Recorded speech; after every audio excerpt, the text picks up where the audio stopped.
Chapter 51. Jake licked his lips, watching Raon enter the arena. Finally. The boring period had ended, and the most important moment of the day had finally arrived. Whir. He rotated the mana circle around his heart in a way that wouldn't be noticed by Rimmer, who was next to him. I need to hide the magic inside another magic. He needed to overlap multiple magics for the orc to critically injure Raon. Sir Magician. While he was preparing several incantations in his head, Rimmer approached him. He is the strongest one here. Please take out the strongest orc you have. All right. Jake nodded, lowering his lips. That's a relief. Since he'd actually asked him to get the strongest orc, it became easier for him to use the magic he'd prepared.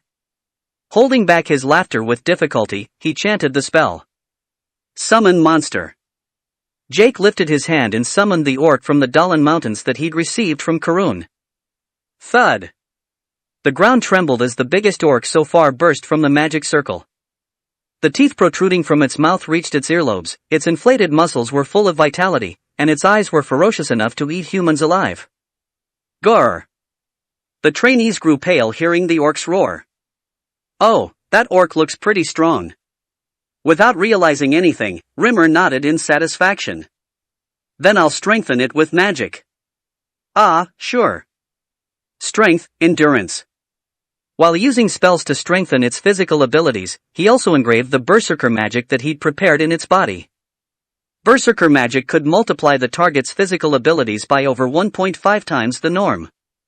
Moreover, the orc was from the Dalan Mountains, which meant it wasn't at a level a mere trainee could fight against.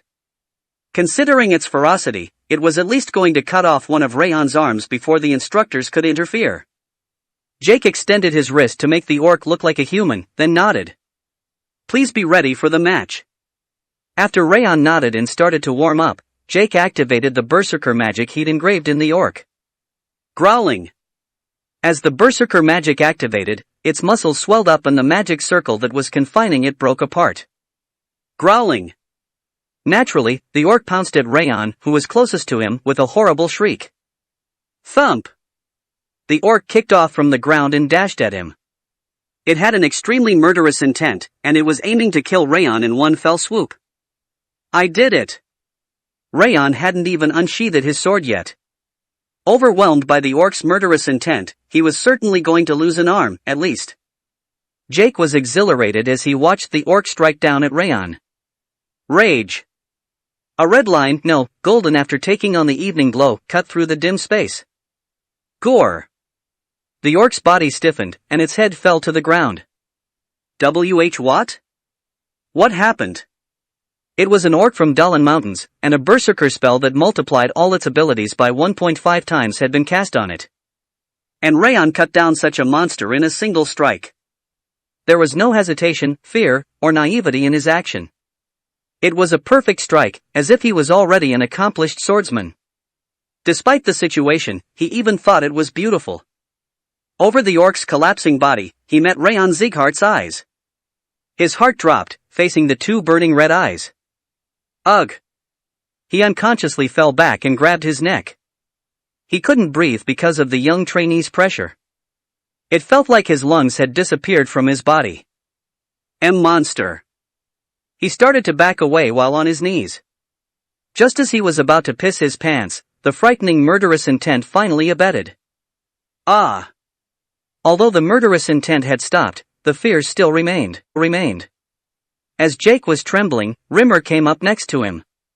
Sir Magician looks very tired. I guess you did summon a lot of monsters today. Rimmer grinned and lifted him up. But there's still one person remaining. Since she is fully motivated, please work one more time. Rimmer's finger pointed at Raon, who was standing in the arena. I see. Jake nodded, while shivering. He felt like he could do anything if it meant if he wasn't going to be glared at by Raon Zieghart. Catching his breath, he prepared for the last summoning. Raon, are you okay? Can you do it? Yes. Raon visibly nodded to Rimmer's question and entered the arena.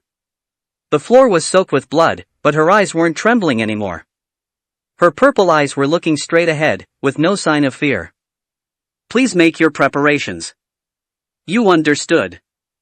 Jake lifted his trembling hand and summoned an orc. It looked like he wasn't an intermediate magician for nothing, as he properly cast the strengthening magic despite his terrified state. Then let's start.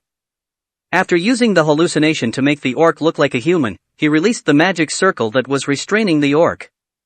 Grr! At the same time as the orc started dashing, Raon unsheathed her sword. Clank!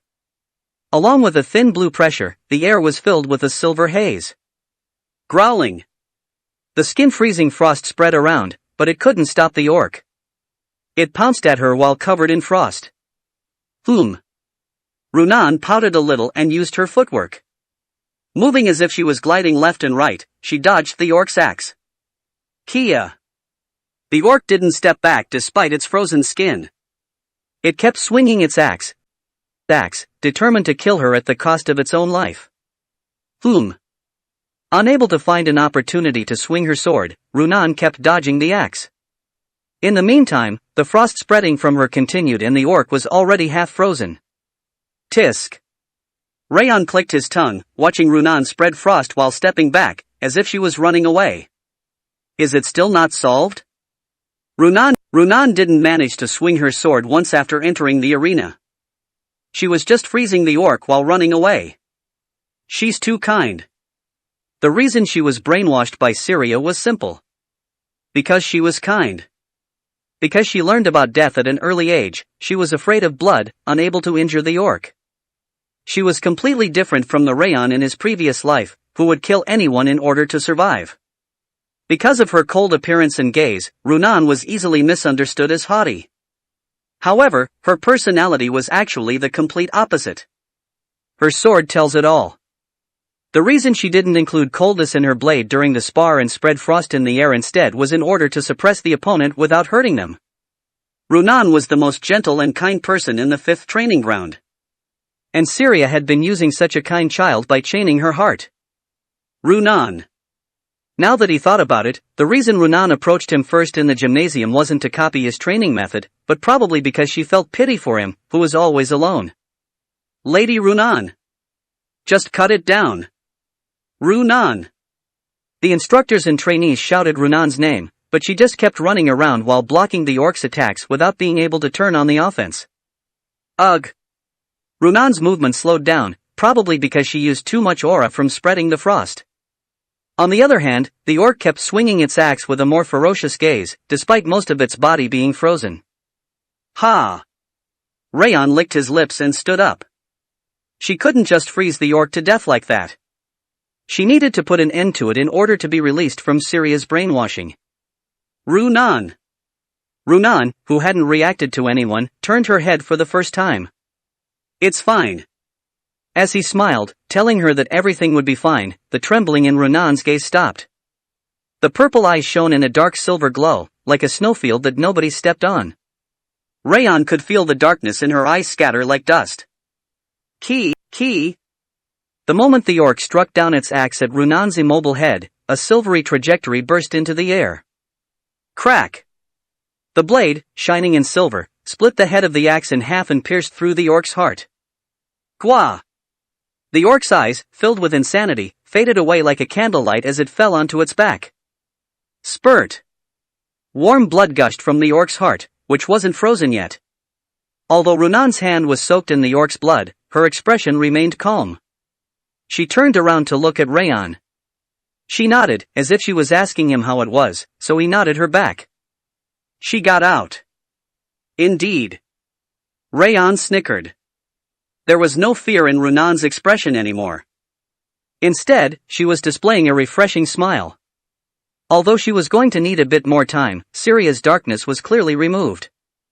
His brainwashing couldn't affect Raon anymore. I know that better than anyone. Since he'd spent most of his previous life being brainwashed, he knew that for sure. Whoa! What was that? What did Raon tell her for her to change like that all of a sudden? Scary. The trainees dropped their jaws because of Raon's ability to freeze the orc in a single strike, and the fact that it was Raon that made her do that. Even Bayan and Martha looked surprised as they looked at him. Just what did you tell her? Dorian approached him with wide eyes. It was nothing special. Raon smirked and shook his head. She did it on her own. Giving him a reasonable answer, Raon looked up at the platform. Jake, who met his eyes, gasped and stepped back. Well, then. It was time to engrave fear into that guy, so that he wouldn't dare oppose him ever again. As he was about to send a thin and sharp pressure up to the platform, Rimmer interfered. You don't look well. Let's end it here. Rimmer grinned and raised Jake up. Tisk, tisk. Raon clicked his tongue and dispersed his murderous intent. But I'm not done yet. He couldn't engrave fear into Jake. He wasn't going to dare come at him again or think of doing anything stupid, but he wanted to see him piss his pants. Good job, everyone. Rimmer grinned as he supported Jake. It was honestly difficult training, yet everyone did better than I expected. He raised his thumb at everyone. Today's experience is going to help you greatly during a real battle. Don't hesitate once the fight starts. Your hesitation will result in an ally's death. Do you understand? Yes. The trainees answered loud and clear, straightening their spines. That's a good sound. It looks like you are really ready for a mission. Oh. Mission? Really? The children's expressions brightened upon hearing the word mission. Yes. We should start preparing slowly. Today's training ends now. To wrap it up, give a round of applause to the magician Jake, who worked hard today. Thank you. Hearing the trainees clap, he left the training ground with Jake. Coo. Jake left the 5th training ground, supported by Rimmer.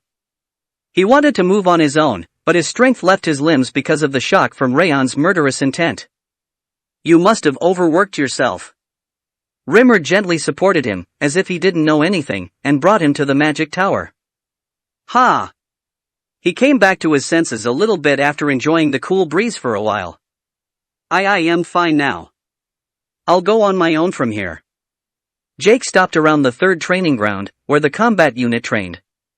He had to go to the Central Martial Palace to report his failure. Oh, I see. Rimmer nodded and made him sit on the chair next to him. Thank you for your help. Jake bowed at Rimmer while sitting. And once he lifted his head, he realized something had changed. The wind that was blowing strongly enough to flutter the clothes couldn't be felt anymore. The wind had literally disappeared. And terrible murderous intent that gave him goosebumps was emanating from in front of him. He didn't want to look. However, a strange force made him lift his head. And he was there. The monster that was said to explode his madness next to Glenn Sieghart a few dozen years ago. Sieghart's sword of light was looking down at him with yellow eyes. Ah. His throat tightened and his nose started bleeding. He couldn't move a single finger. I heard he broke down. He heard that Sieghart's sword of light had become disabled because of his energy center breaking. However, that didn't seem to be the case.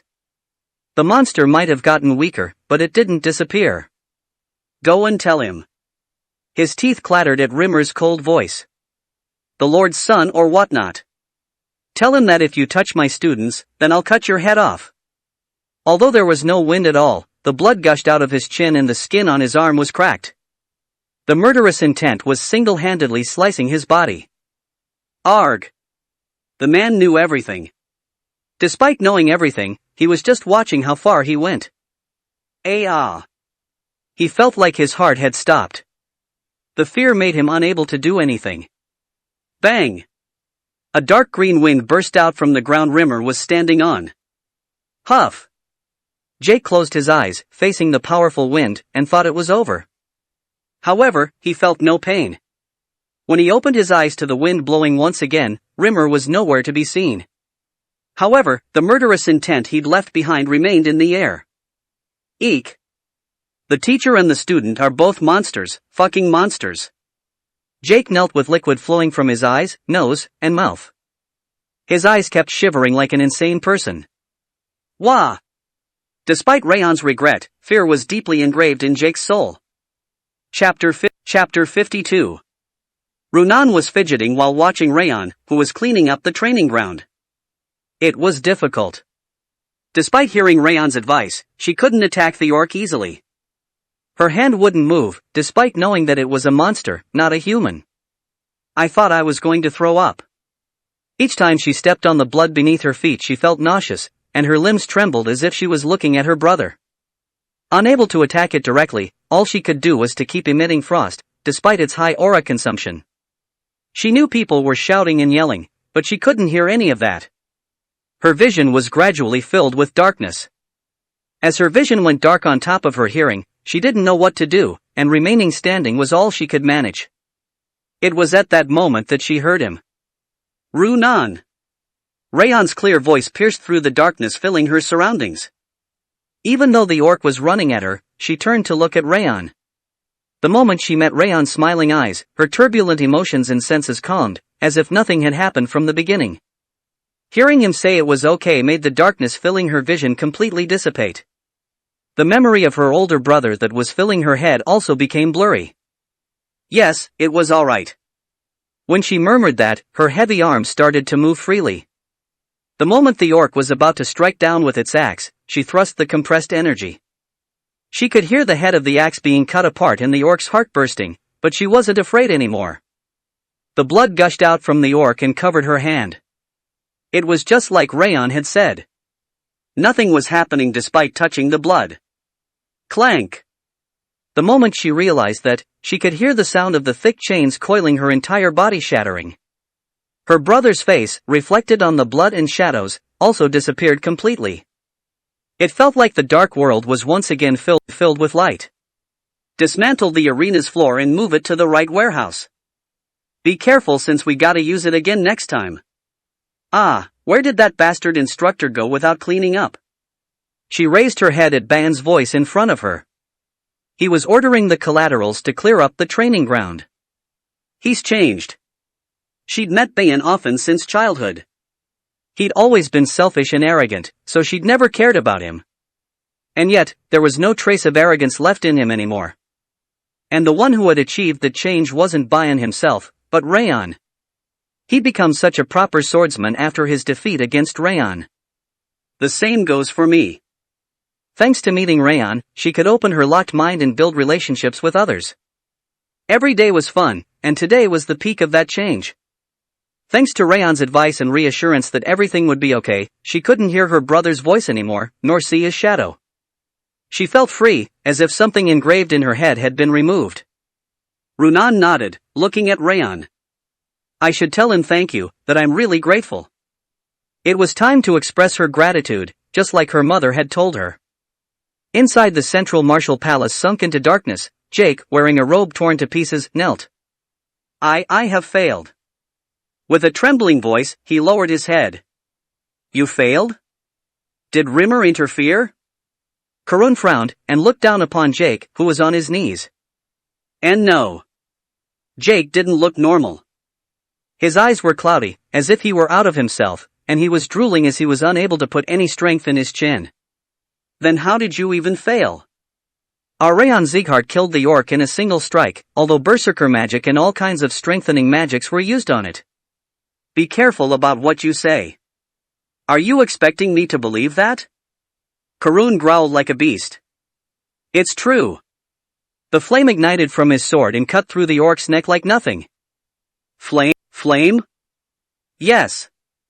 The orc was killed, unable to do anything when facing that golden flame under the evening glow.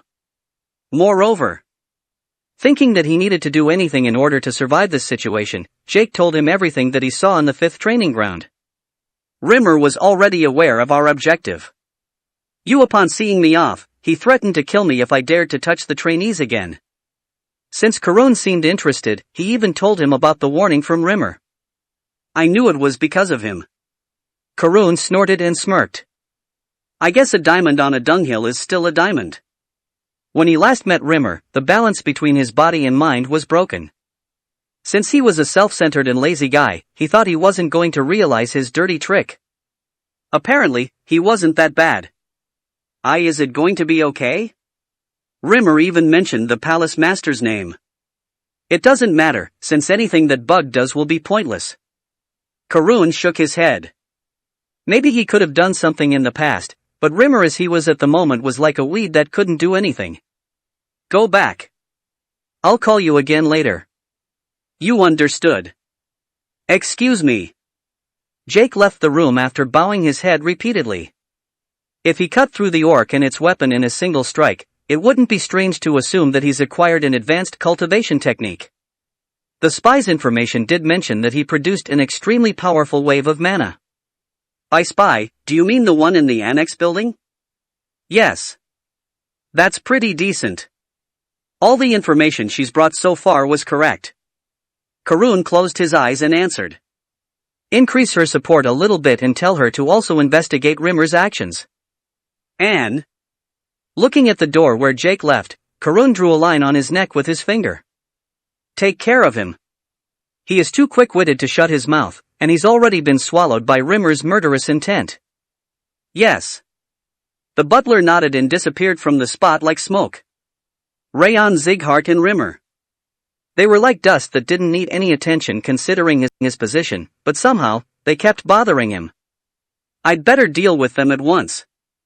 The central martial palace's atmosphere grew heavy with Karun's frightening gaze.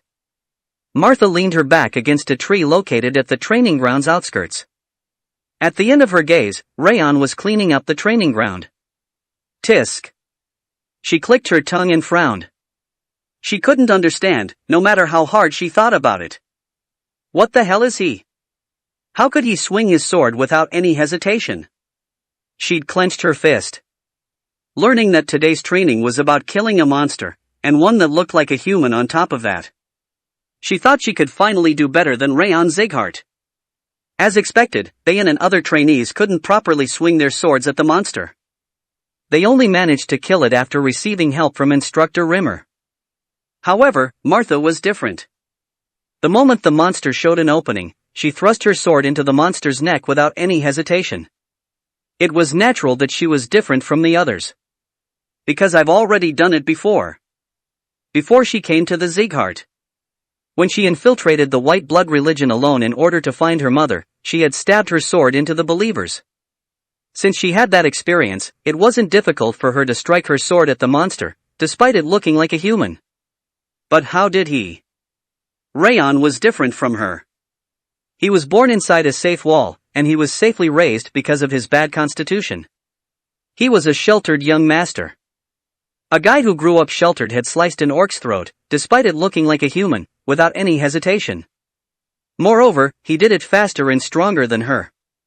It even looked so beautiful that she had spaced out for a moment. I can't believe it. She was still unsure if what she saw back then was real. Damn. Martha punched the tree that she was leaning against. I should have won this. She lost to Raon in the spar and agreed to follow his orders, but her heart didn't give in.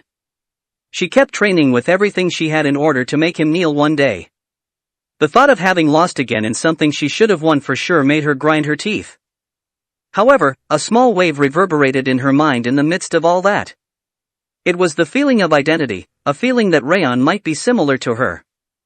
It looked like Raon wasn't just the sheltered boy that she thought he was. There must have been a trigger for his resolve. When she was thinking about Raon's past, she met his eyes. Oof. After looking at his calm eyes for a bit, she snorted and turned around. She left the training ground right after that. Her stiff footsteps had softened a little, but she wasn't aware of that fact. As Raon was about to head to the indoor gymnasium after finishing the cleanup, Runan approached him. Raon. With shining purple eyes, she lowered her head. Thank you. It's nothing. He shook his head. He did help her, but she was the one who played the most important part. It wasn't something to be thanked for. Thank you anyway. I really didn't do much. Thank you. Thank you. Alright. MHM. He waved his hand in resignation and Runan finally nodded. Are you alright? Raon checked Runan's eyes and hands. It looked like she was released from serious brainwashing, but he had to ask her to be certain. MHM. Runan smiled slightly. It was a smile without wrinkles, and it looked like it was resolved for now. If your brother makes it difficult for you again, just tell me. I'll help you with anything I can. It's okay. Runan was about to nod, then shook her head instead. I need to do it myself. Her eyes were shining. It looked like her mind had become stronger as her wound healed up. Okay. Raon smiled. Runan thanked him one more time and left the training ground. Are you not going to help the ice cream girl? She said she would do it herself. You shouldn't meddle with other people's family matters. The King of Essence doesn't think the ice cream girl can solve it on her own. Then she will ask for help. And even if she doesn't. Raon nodded. A red light glittered in his calm eyes. There is a way to solve it. After returning to her dormitory, Runan put the squirrel sculpture that she'd received from Raon on the desk. After a little bit of consideration, she took out the beet ice cream box that she'd put under the bed. It wasn't the one given to her by her older brother, but the one her mother had bought her. Whoosh! Upon opening the lid, the coldness coming from the box cooled down her face, exhausted from the training. She thought she couldn't eat the ice cream anymore because it would remind her of her brother. However, Raon had removed her brother's shadow, stopping it from binding her head and heart. She wasn't afraid of her brother anymore, and she didn't dislike ice cream anymore. No. However, Runan closed the lid again without touching the ice cream. I'm going to eat tomorrow. Deciding she would share it with Raon the next day, she shoved the box back under the bed. Looking at the red-eyed squirrel that she'd placed on the table, Runan smiled slightly. After cleaning up the training ground instead of Rimmer, who'd disappeared somewhere, Raon returned to the dormitory. Whir! As he was taking off the training clothes drenched in sweat, Wrath suddenly popped up. I didn't mention this before. Wrath's frightening gaze shone from the cold flame. But you've killed a human before. What? You don't have the ability to break that shabby magician's hallucination yet. Even though you knew it was an orc, you saw it as a human. Killing it without hesitation isn't something a greenhorn that's never experienced an actual battle can do. It was easy. Raon shook his hand to push back Wrath, who was right in front of his eyes. What? Because my perception stat is so high, I could feel that he wasn't human. Killing a monster isn't really difficult. Perception? Yes. You can trick the eyes with magic, but you can't hide the nature of the thing. Ugh, perception. Raon acted with a straight face and Wrath groaned. He was completely fooled. I can't tell him about my previous life or the Ring of Fire. He couldn't give the slightest information to Wrath since he was an enemy.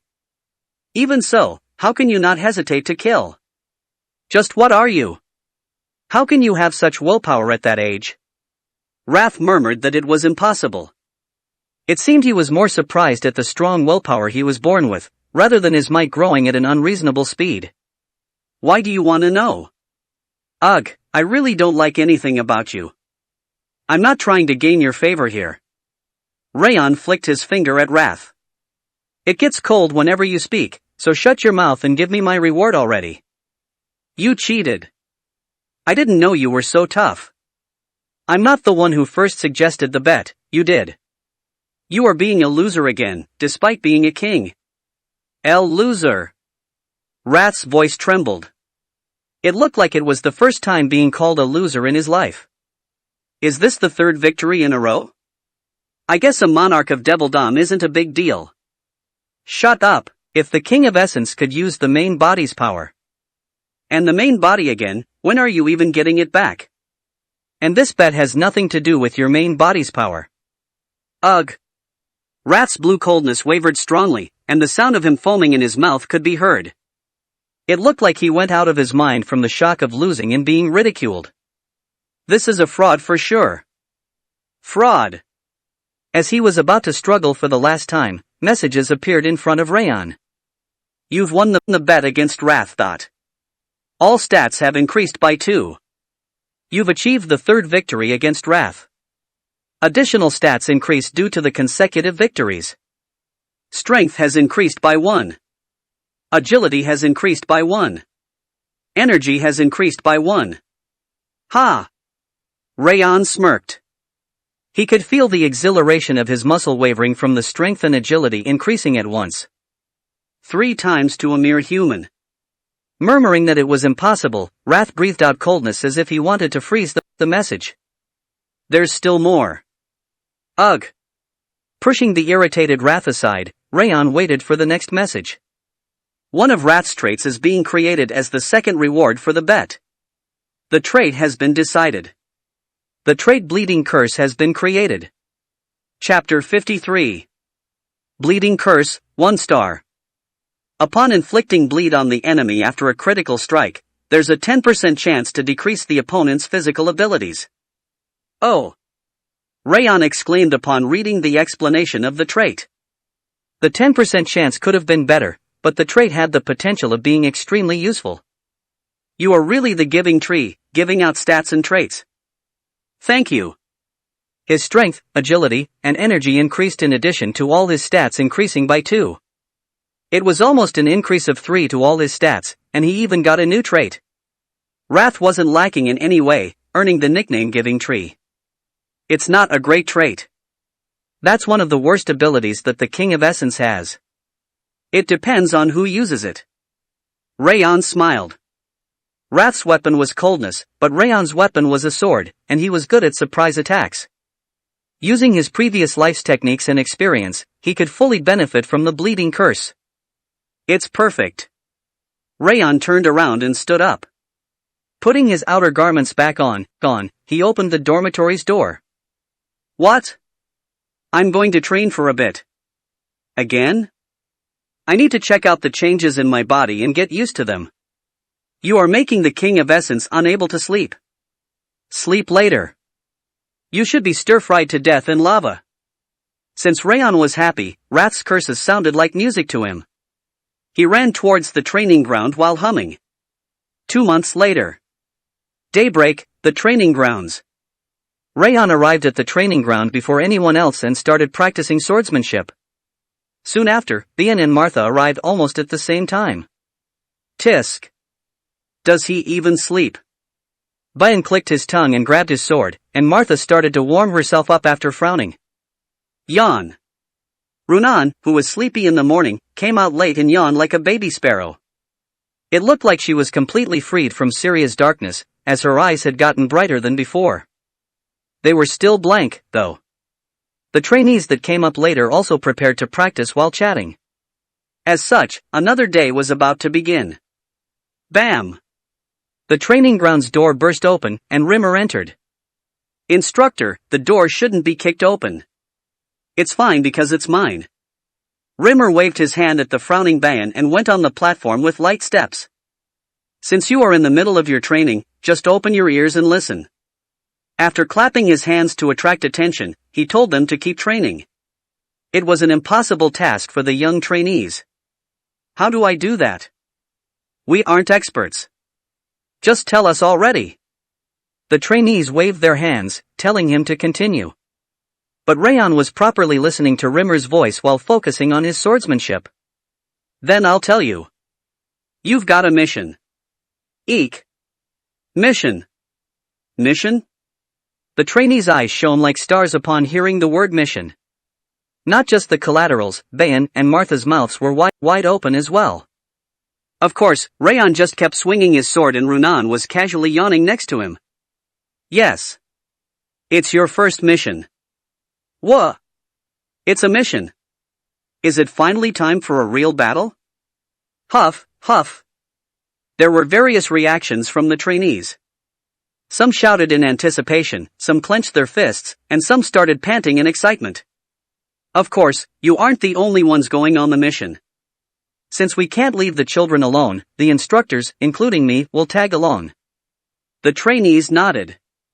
It looked like they expected it. First mission, huh? Raon recalled his first mission in his previous life as he listened to Rimmer.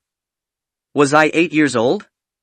He went on a mission alone at a much younger age. It wasn't murder, but since the mission was to obtain information from an enemy camp, it was extremely dangerous and he'd actually almost died. For the instructors to tag along on the first mission, he once again thought that Sieghart was not that cold-hearted. What is the mission? Dorian raised his hand as his lips trembled. He was already terrified, befitting the title of the biggest coward of the 5th training ground. There's a hideout called Snow Tiger slightly outside of Sieghart's protected area. It was a bandit's hideout in the mountains. As Raon had never heard of the name Snow Tiger, its scale shouldn't have been that big. They are connected to the South-North Union, and they've been living by collecting a small toll on the mountain road. However, their wrongdoing has become worse recently, as they often rob everything from the merchants or even kill them. Then our mission is the bandits' extermination. It's a proper mission. Bandits, ha! He said they are connected to the South-North Union, which is one of the 5 demons. It could be dangerous. South-North Union was one of the 5 demons that opposed the 6 kings, which Sieghart belonged to. It was a combined force of bandits in the Tarukan Mountains filling the southwestern area, and the pirates of Rabble River flowing from the northeast. The bandits and pirates belonging to the South-North Union were mostly powerful people, capable of using aura. As such, one could easily die if they fought them while expecting them to be common bandits or pirates. The leader of South-North Union in particular was an extremely powerful master, as one of the 10 heavens of the continent despite the fact that he was a leader of bandits and pirates. The trainees swallowed. It seemed their first mission and the mention of South-North Union made them nervous. Well. I haven't finished talking yet. Rimmer clapped his hands again. Like you said, the mission was the bandits' extermination. It was? Isn't that past tense? Yes. It was the bandits' extermination, but that changed yesterday. Pardon? WHY? What do you mean? Why did the mission change? Because the bandits attacked the village to the south of their hideout, killed everyone living there, and ran away after setting it ablaze.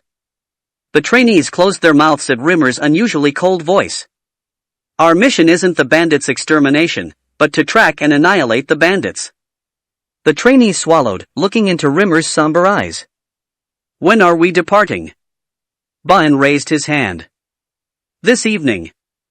Isn't that too early?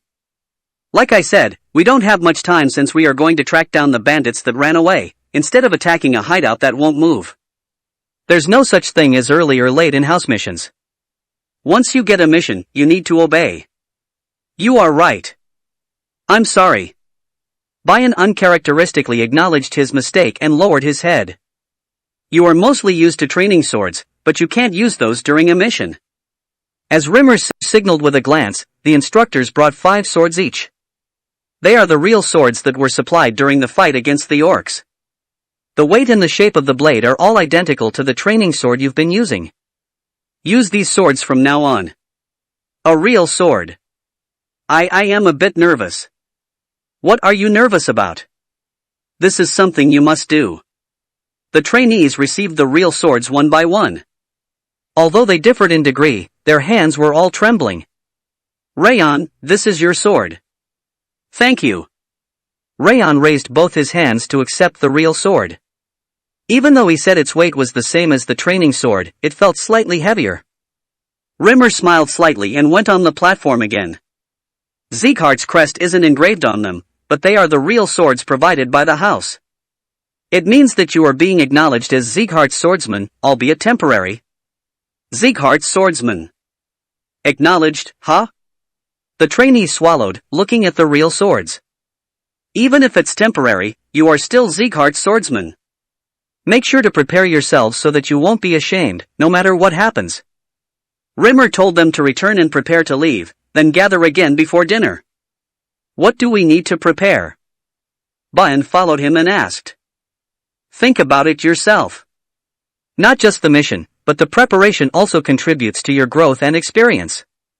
Rimmer waved his hand lightly as he answered. That's certainly the case. Baen nodded and stepped back, then Rimmer left to the rest area. From Rimmer's expression, Raon realized what Rimmer just said wasn't true. He thought it was a pain. It sounded good, but he was certain he just made it up because it was a bother. I guess it has nothing to do with me. Raon was the best assassin, one who had completed countless missions. He didn't even need to think about what preparations he needed to track down and kill. I'm a bit nervous. His heart pounded slightly at receiving a mission after such a long time. Raon went back to the annex building to prepare his luggage. Sylvia and Helen, who were tending the garden, stood up and smiled at him. "Why are you here at this hour?" "No way, is it because you wanted to see your mom?" "No, that's not it." "So mean." Sylvia, who was approaching while smiling slightly, stood still. Her gaze was directed at the real sword on Raon's waist. "That sword. I've received a mission." "Pardon? A mission? A mission? Why would a trainee get a mission?" Sylvia's eyes were wide, and Helen dropped the gardening sickle in her hand. "You don't need to worry about it. It's my first mission, so I'll be accompanied by the instructors." "Ah." Upon mentioning that the instructors would accompany him, the color came back to Sylvia and Helen's cheeks. They seemed to know what that was about. "So, you are going on your first mission. My son really has grown up." Raon lowered his body to dodge Sylvia, who came to hug him. "Did you just avoid your mom?" "I'm sorry, but I'm out of time. We are departing this evening."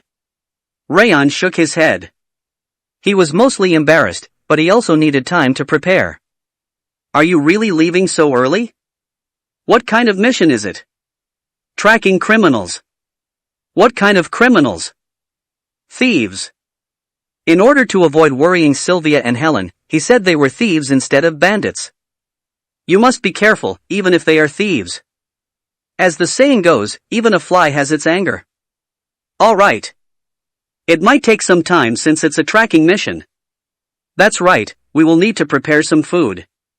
It looked like they felt a bit relieved upon hearing that he was going to chase after thieves. "Then let's get the beef jerky first." "Yes, we also need to pack some dried fruits and bread." Telling him to leave the food to them, Sylvia and Helen entered the annex building. Raon smiled, looking at the busy kitchen. He felt comfortable whenever he was home. His slight excitement and nervousness had also subsided. "I guess I only need to prepare my stuff." Since Sylvia and Helen were excellent at packing food, it looked like he didn't need to worry about it. Then, he just needed to pack the items to track down the criminals, and things like clothes, shoes, and robes. Raon went to his room to stuff a light backpack with whatever he needed for the mission and put it under his bed. He calmed himself down by sitting down on the floor and cultivating the ring of fire. Since they don't belong to the South-North Union, but are only connected to them, they shouldn't be that strong. Since it was their first mission, the bandits shouldn't be that powerful.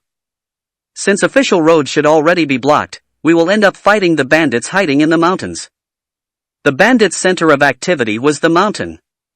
Even if the trainees were stronger than them, it wasn't going to be easy to find and fight them in the mountains. The trainees wouldn't be able to find the bandits at first, so the instructors would end up guiding them to encounter the bandits and fight them. Well, we don't need to go through all that. Although it was part of training, the mission was still a mission. If he caught or killed the criminals on his own, he was going to be rewarded for sure. It was clearly an opportunity for him, as someone that needed to gain accomplishments. Ha!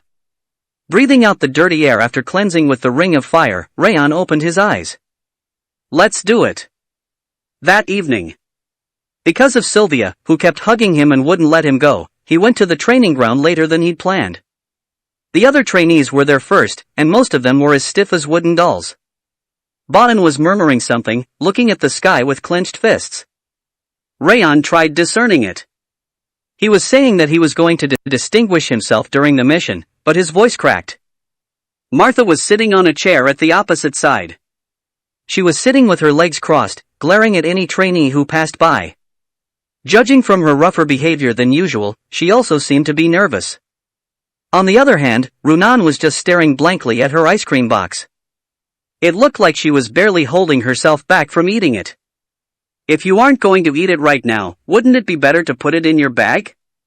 Since you can't use your hand like this. Raon stared into Raon's eyes for a long time, then she finally nodded and put the ice cream box into her backpack. Her eyes were wavering slightly. It looked like she was feeling a bit anxious about the fact that the ice cream box was no longer in her hand. She's amazing. Even Bian and Martha were nervous, yet Runan was the same as always. It looked like her only interest was whether the ice cream was going to break or not. It was ridiculous, but he felt relieved that she seemed to be completely released from Syria's brainwashing. Call me later, when the girl takes out the ice cream. Ha! While Wrath was murmuring that he wanted to taste the new ice cream, Rimmer kicked open the door and entered. Instead of the usual rag, he was wearing proper leather armor. He went up onto the platform with the instructors. Stand in a line. As Raon stood in front of the platform and issued orders, the trainees lined themselves up. 43 trainees, nobody's missing. Good. Rimmer nodded, smiling. Is everyone ready? Yes. The trainees shouted their throats off in order to forget their nervousness. It's a real battle from now on. Rimmer stood up. The smile that he always wore disappeared. The ones that we are after are extremely evil criminals that have robbed the lives and properties of dozens of people, then burned up a whole village before running away. Don't consider them humans. Cut their head off as soon as you see them. You have my permission. Ugh. Facing a pressure as intense as a typhoon, the trainees swallowed. Outside is a battlefield. It's hell. Don't let your guard down, brace yourselves at all times. Yes. The trainees replied nervously. Their voices had become even louder. But you shouldn't be nervous, either. Nervousness stiffens your body, and you won't be able to move like you usually do. I told you to not let your guard down, but I didn't tell you to be nervous. Rimmer smiled once again. The trainees, whose shoulders were as stiff as a rabbit's ear, slowly sighed. That's why the role of the top trainee is important. His gaze was directed at Raon, who was standing at the center. A soft smile, the gaze was reflecting his trust and confidence. Raon Zieghart, can you do it? Of course. Raon slowly bowed his head. Rimmer smiled in satisfaction, looking at his calm eyes with no sign of nervousness nor carelessness. There's no need to be nervous, nor to be careless. I'll do everything. Chapter 54. Raon and the trainees used the dimensional gate to move to the southern end of the Zieghart's domain in a single day. They normally would have moved more slowly to gain experience in things like camping, but they had to move as quickly as possible because the mission had suddenly changed. The trainees' expressions were darker than the dim sky because of the tension surrounding their first mission. We will rest over there for tonight.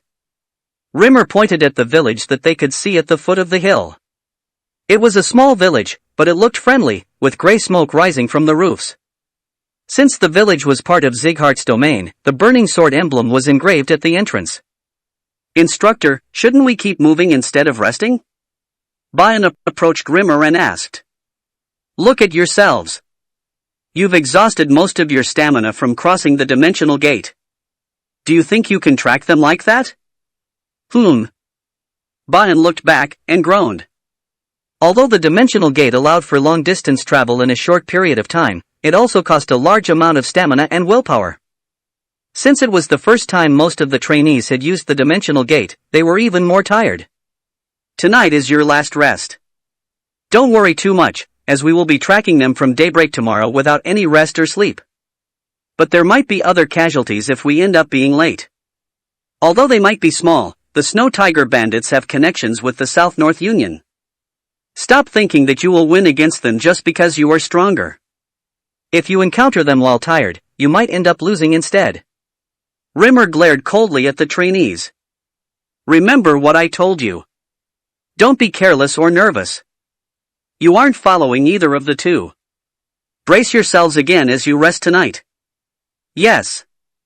Then let's go. He went to the village first, the trainees, including Raon, following after him. Raon furrowed his brows. He could feel a powerful yet familiar energy from the village. Instructor. What's up? Are there family swordsmen in the village, by any chance? Your senses are really impressive. Rimmer whistled and nodded his head. Did you really feel that? I felt a pressure too powerful to be a villager. You are right. A swordsman was dispatched from the house, just in case the bandits decided to move to the north and attack them. Ah! Sieghart was famous for the reliable protection they provided to the villages and cities under them. It seemed that the swordsman was dispatched as soon as a problem arose near the village. Your senses are really mysterious. Humph. Hearing Rimmer's astonishment, Bian frowned and tried to feel the swordsman's presence. Martha snorted as if it was nothing special. Sieghart's swordsmen have arrived. Wow! Upon arriving at the village entrance, the villagers waved their hands and cheered, recognizing the burning sword emblem on the instructor's combat uniform.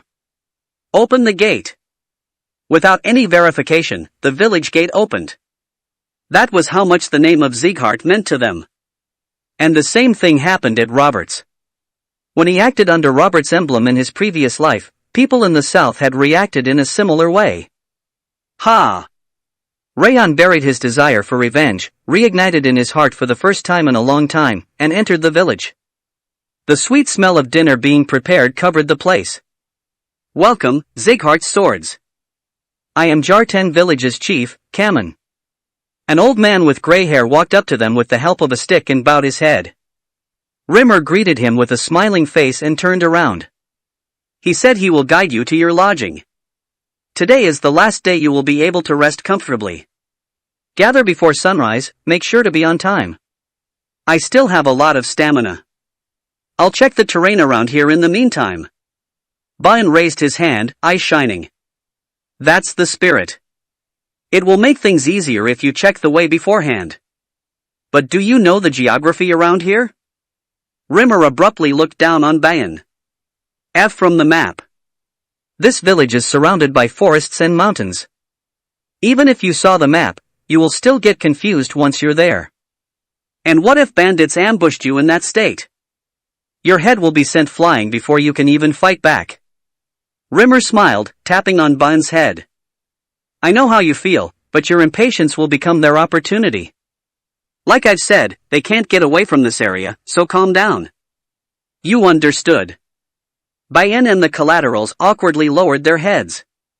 Starting tomorrow, you won't be able to rest even if you want to. Take a good rest for now. We will start the operation at daybreak tomorrow. Yes. Then let's go. The trainees followed Rimmer to the center, where the village hall was located. The next day at daybreak. Like Rimmer said, they kept marching south without rest. They filled their stomachs with dried food while walking, and they didn't sleep for more than 3 hours. Moreover, it started snowing heavily enough to completely block their vision, which made the trainees as slow as turtles. Sweeping off the snow covering his shoulder, Raon took a glance at the trainees. Ha! Damn shitty powder falling from the sky. Even Bian and Martha were unable to walk properly due to the snow piling up to their knees. Ah, this is so annoying. When is this heavy snow going to end? We're so slow. Since even those two were struggling, the other trainees were obviously floundering in the snow, and they couldn't even advance at half the usual speed. There was a single exception. Runan was smiling while gathering snow, but she was a peculiar one. Anyway, they might even end up losing the bandits at that rate. Instructor Rimmer was watching them from the side without saying anything. He seemed to think giving advice was too much since he was accompanying them as their guardian. Which meant that Raon needed to do something about it himself. Stop. Raon stepped up and stopped everyone. You shouldn't force your ankle when you walk on a snowy ground. You will only end up wasting your stamina. He continued, looking around the trainees. Relax your ankles and knees and step on the snow like you're bouncing on a leaf. You should be able to do it with a little practice, since you've already acquired the river footwork. Raon smoothly stepped on the snow and walked ahead as a demonstration. His legs were advancing faster than when he walked normally, almost as if he was sliding on the ice. Ha! Wow! The trainees gasped. Raon demonstrated a few more times so that everyone could imitate his snow step. We will move in a single line from now on. Bian, come forward. Why? When facing a snowstorm or a strong wind, you are supposed to move in a line in order to reduce the wind resistance. You will be leading the other children at the front. Hearing the word lead, Bian's eyes sparkled. The rest should stand in a single line, facing Bian's back. One line was created, with Bian at the front, Martha in the middle and Runan at the back. The lead will change every hour. Start moving. Without getting in the line, Raon went to the side and guided the trainees. As the trainees moved in a single line after learning the snow steps, their speed was almost twice as fast as before. Wow! It's really fast. It is not any different from the usual. How did Raon know about this? He is such a mysterious guy. The trainees admired him, looking at Raon as he single-handedly walked through the snow. That's really good. I know, right? He's teaching them very efficiently, like he's already experienced marching. I was about to give them some hints, but that wasn't necessary. The instructors following behind them were also amazed. Rimmer smiled gently, looking at Raon and the trainees. Raon and the trainees managed to arrive at a village through the snowstorm. However, the village was completely blackened, burnt up without a single sign of life. A part of the village was filled with corpses of all ages and sexes, whose names and faces couldn't be recognized. It was the village that the snow tiger bandits had attacked. Gross. Those with weak stomachs among the trainees were nauseated, and even those with strong stomachs frowned or turned their heads away. Raon stayed next to Rimmer and examined the corpses like he didn't feel anything. They were burned after being killed by a sword. They didn't die from the fire, but they were mostly slashed to death by a sword before being burned up. It looked like the bandits stole belongings by attacking the village and running away, just like he'd heard. It's just that. He couldn't understand why the bandits decided to attack the village when they could have just collected tolls on the mountain road. Are you okay? As he kept looking at the corpses, Rimmer approached him with a worried expression. I'm fine. I'm alright. In fact, the only people who were looking at the corpses up close were Raon and Martha. I knew it. He'd already had that impression, but it looked like Martha was used to seeing corpses. Or making corpses herself. Ahem. Bian came up while biting his lip and examined the corpses. He was clearly forcing himself. Runan was having difficulties, but she was still trying to examine the wounds on the corpses to understand the bandits' swordsmanship. She was a completely different person from when she was frightened just by seeing blood. It looked like he didn't need to worry about her anymore. This is what the Snow Tiger bandits have done. Keep this in mind and never forget, so that your swords won't hesitate upon meeting them. Let's go. Yes. Hearing Rimmer's advice, the trainees' eyes shone menacingly. The nervousness from their first mission had transformed into an intense anger. 2 days later, Raon and the trainees arrived at the Rutan Mountain, where the Snow Tiger bandits were thought to be hiding. They would reach the blockaded official road if they advanced for 2 more days, and since the house's swordsmen were closing in around them, the bandits were for sure hiding in the vicinity. Attention, everyone. Rimmer clapped his hands to gather the trainees. Here is our foothold. We will be forming groups to track down their location from now on. He personally formed the groups for them, and Raon got grouped up with Runan. It was a relatively small group compared to other groups, who had 3 to 4 members, but it outclassed them in terms of might. Take a whistle as well. Rimmer distributed a silver whistle to each group. It's a whistle that you need to be trained to hear. Blow on it if you get in danger. The instructors watching after you will react immediately. Yes. Instead of whistling at the first danger, try doing what you can by yourself. You can combine forces between groups or try fighting them without our help. Just remember that their swords will be merciless, so never let your guards down. Understood. The trainees recalled the horrible scenes in the village that the bandits had attacked, and started moving in the direction they each picked. However, Raon didn't start moving immediately. He looked around at the Rutan Mountain located in the east, the low hills in the west, and the dense forest next to it. That mountain. He directed his gaze at the Rutan Mountain. Since they could watch them from the mountain and they could run away from behind, the mountain was the correct place for the bandits to be. However, since it was the correct choice, the mountain wasn't the answer. There was no way that bandits that knew they were being chased and surrounded were going to hide in the mountain. The same went for the forest. They wouldn't be easily discovered because it was a dense forest, but it was also difficult for them to run away. Then, I think. Raon looked at the hills.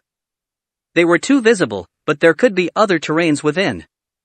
It seemed to be a good idea to check that place first. Raon. As Raon made up his mind and stood up, Runan approached him and tilted her head.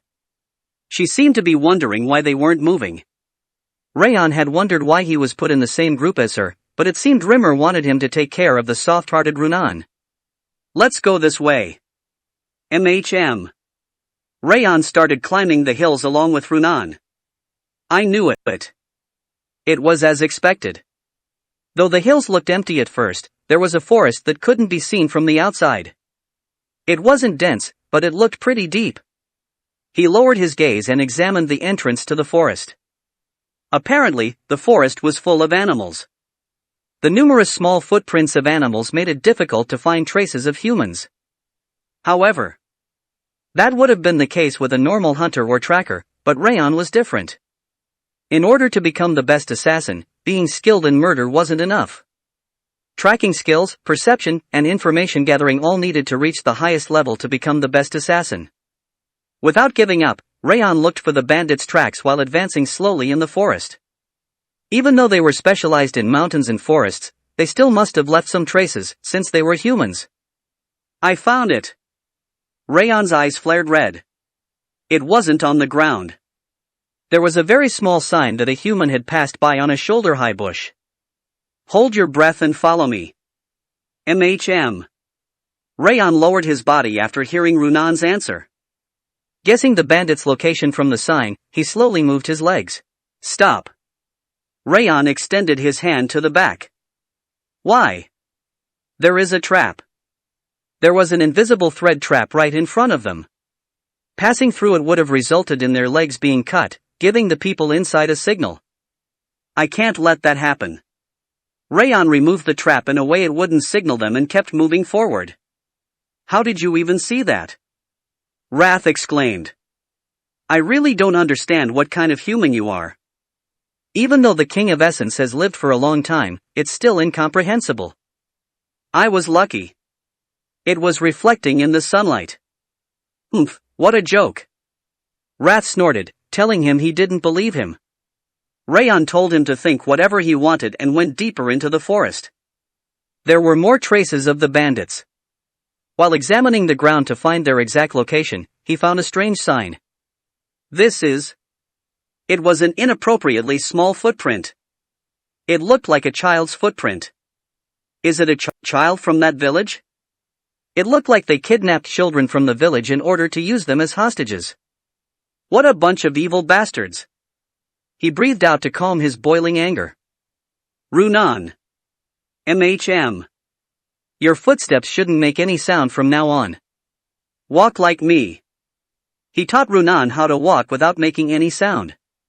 Because it was an application of river footwork, she managed to replicate it very quickly. And the whistle? Not yet.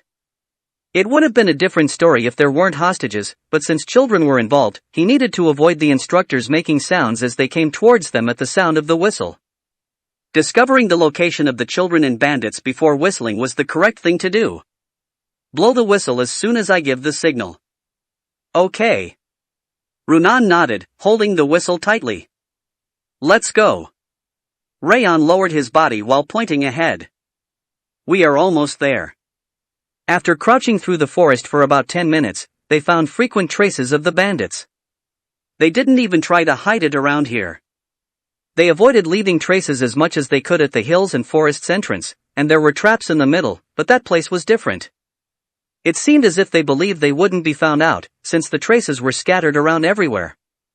As expected, it wasn't a mistake. Raon frowned after examining the surroundings. The children's traces existed there as well. The bandits have taken children as hostages.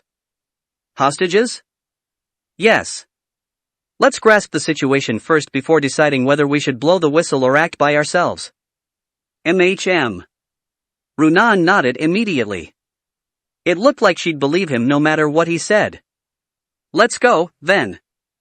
Raon gestured with his head and almost crawled as he advanced, Runan following behind him. After about 10 minutes of crawling, a human voice could be heard from ahead. Raon's eyes grew as dark as shadows. They had found them.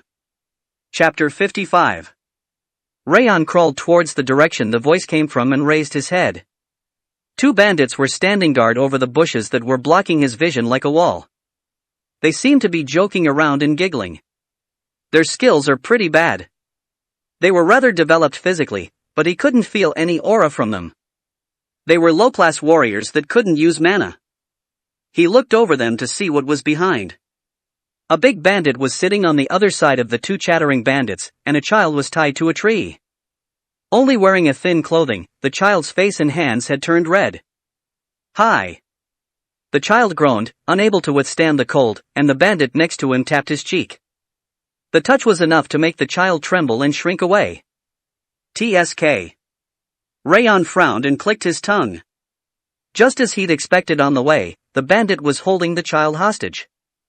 They must have been planning to threaten their enemies by putting their sword to the child's neck. There should be a few more. They wouldn't have left the hostage where they stood guard if he was the only hostage. There were certainly going to be more hostages inside, where more bandits had gathered. What shall I do?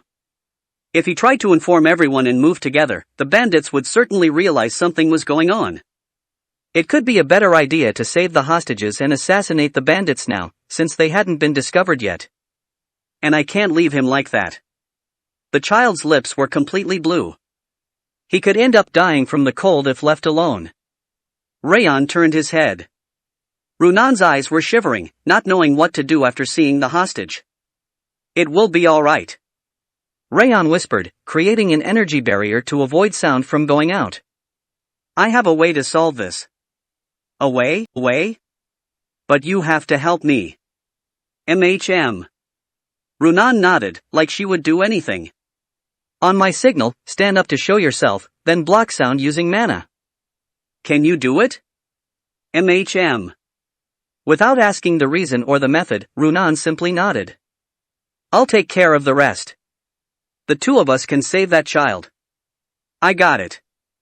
Hearing that they could save the child, Runan nodded more vigorously than ever. Then, leaving Runan where she was, Raon used his shadow footwork to move near the tree where the child was tied up. How long do we have to stay here?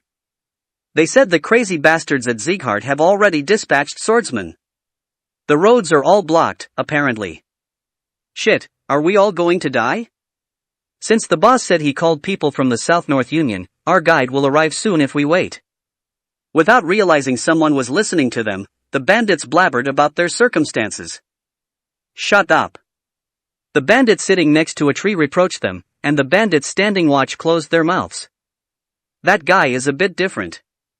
He could feel an aura from the bandit's energy center as he sat next to the tree.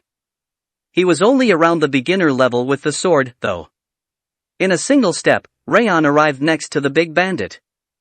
Runan had already finished her preparations and was breathing silently. Ha!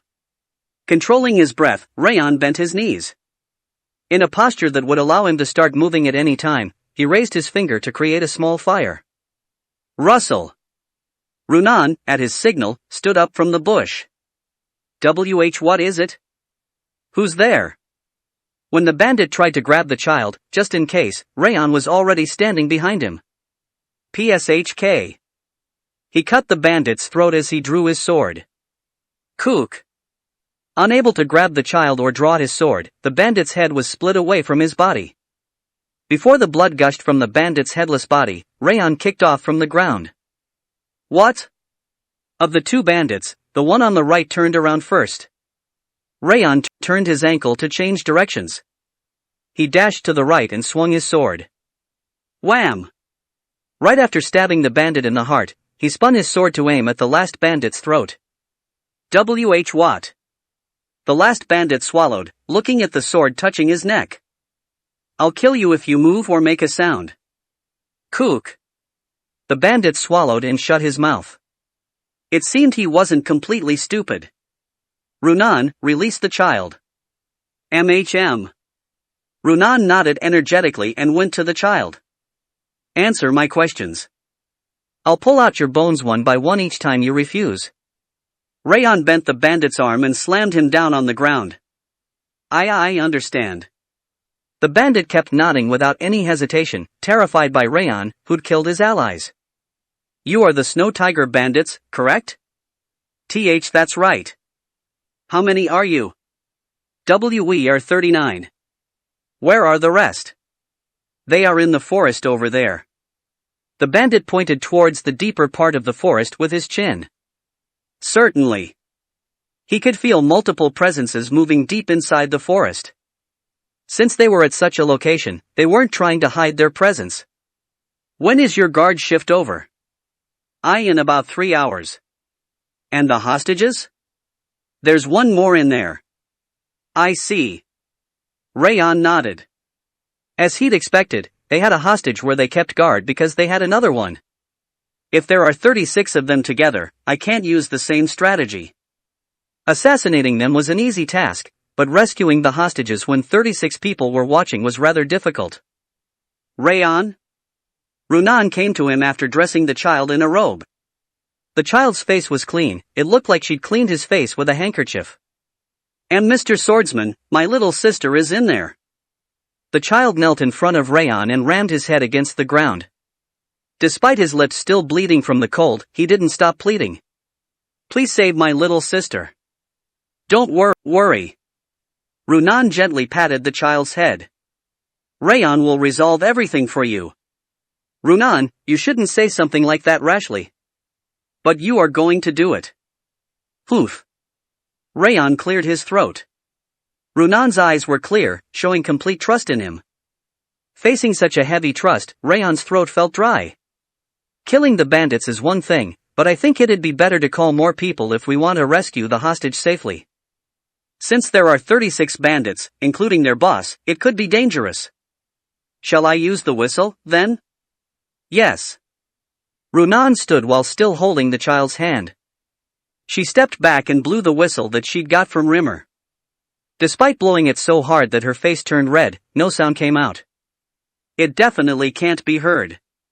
The sound was so quiet that he couldn't hear anything, despite being right next to her. He could understand why that whistle was given to them.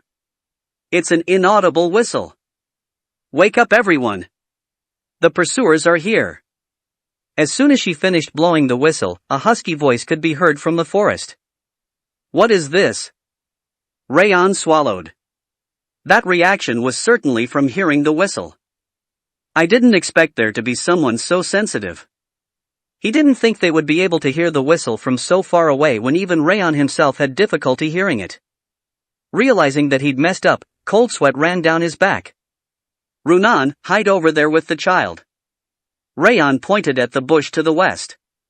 What about Raon? I'll buy some time here. Answering Raon's question, he pulled the suppressed bandit's arm towards the bush. It's all right, so trust me. And if you get an opportunity, save the other hostage. Okay. When he said it was all right, Raon nodded and went to the bush to the right side. Wham! Along with a crashing noise, 34 bandits wearing all sorts of outfits approached together. What? When did they? Oh, shit. Which bastard did this? The bearded macho man that had the most powerful pressure ground his teeth upon seeing the dead bandits. The hostage is over there. Raon confirmed the hostage's location while hiding in the bush. The rightmost bandit was grasping the little girl by her throat. Fortunately, he was right next to the bush where Raon was hiding. Come out. The bearded macho stomped on the ground and glared. If you don't come out, I'll slit that girl's throat. He drew his greatsword and aimed it at the hostage girl. Tisk. Grabbing the suppressed bandit's neck, Raon stood up from the bush. A kid? Are you saying you did all this? That's right. That's crazy. How could they lose to such a young brat?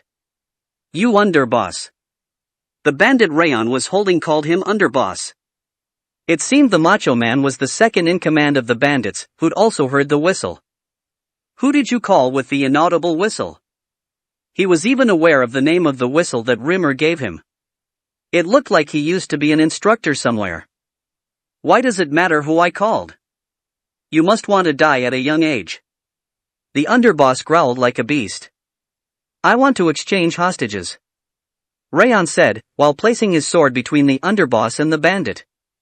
Exchange hostages? I'll give him back if you hand over that child. Ka ha ha ha ha. The underboss laughed so hard that his shoulders shuddered. I don't care whether he dies or not. Unlike that girl, he isn't worthy of being a hostage. I see. Indeed. Raon nodded and put his sword against the bandit's neck. I already told you, we don't care at all that he dies. If you don't want to see this girl's head cut off, drop your sword right now. I wonder. Creating a small flame with his left pinky finger, he sent the signal to Runan. His worth is something that I decide, not you. Raon cut his carotid artery with his sword. A huge amount of blood gushed out from his throat, blocking the bandit's vision. Now. Raon raised the dagger he had on his waist. Using the perception of the snowflower and his senses to the best of his ability, he detected the presence of the bandit holding the girl.